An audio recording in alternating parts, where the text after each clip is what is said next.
এত দূরে সাজাতাম গিয়ে আমার লগে এটা কি হইলো আর আমি কিভাবে গেছি সবটাই তোমরা লগে শেয়ার করুম। Hi hello everyone. তো দিনটা আসছিল 21শে এপ্রিল। তো ওই দিনকে আসলে আমার একটা ব্রাইড ফার্স্টটা পার্টি মেকআপ। তো আমার ফার্স্ট লোকেশন আসছিল চরিলাম বাজার। তো আমি একদম সময় মতোই তারাবাদ পৌঁছায় গেছিলাম গা। আর গিয়া দেখি তার রিচুয়াল কমপ্লিট হয়েছে না। গিয়া দেখি মাত্র ওরা জল বইরা আইছে। জল ভরার পরও আরও অনেক রিচুয়াল থাকে। তো ওই দিনকে আমার লগে গেছিল গা সুস্মিতা। তো 1 ঘন্টা অপেক্ষা করার পরে ফাইনালি দিদিভাই আমার কাছে আসলো। আর দিদিভাই আমার সাথে সাথে আমি প্রথমেই দিদিভাইয়ের শাড়িটা পরে দিতেছিলাম। যেহেতু দিদিভাই একটু দেরি করে আসলো আমার কাছে, তার লেগে আমি খুব বেশি টেনশনে আসলাম যে আমি সময় মতো সবটা কমপ্লিট করতে পারুমনি। তো দিদিভাই আমার কাছে বলার কথা আসলে 3টা, তার মধ্যে বাচ্চা গেছিল 4টা। আমি খুব বেশি টেনশন করতেছিলাম।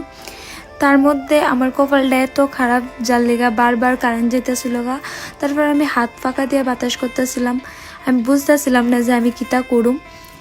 আর এটা হচ্ছে গা দিদিভাইয়ের ফাইনাল লুক। মাঝখান দিক দিয়ে অনেকবার কারেন্ট গেছে গা, যার লেগা আমি ভিডিও ক্লিপ একদমই নিতে পারছি না। তো দিদিভাইয়ের ফাইনাল লুকটা তোমার কাছে কেমন লাগছে অবশ্যই আমার কমেন্টে জানাও। তারপর আমি একটা পার্টি মেকআপ করছিলাম দিদিভাইয়ের বোনরে, ওইটার ক্লিপ আমি একদমই নিতে পারছি না। আর তোমার কাছে দিদিভাইয়ের বোনের লুকটা কেমন লাগছে তা অবশ্যই জানাও।